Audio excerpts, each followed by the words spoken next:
Habang may pagsubok, mayroong pagmamahal.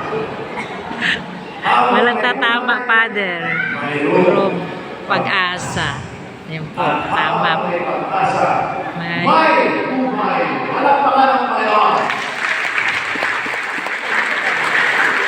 So, naman po din Padre Joey Collier, ang founder po ng Panginoon Jesus, at kami po mga paring naka-assign dito, ay kami lubos-lubos na nagpapasalamat sa inyong lahat na sana huwag kayong madadala. Pumunta kayo lagi dito at sigurado po na ang mapagpalang kamay ni Jesus ang magpapagaling sa bawat isa sa atin anuman ang ating mga karamdaman. Amen po. Amen? Amen po. Thank you, Lord. Pagkatapos po ng isa, magkakaroon po ng blessing ng panyawang tamis. Magsaya po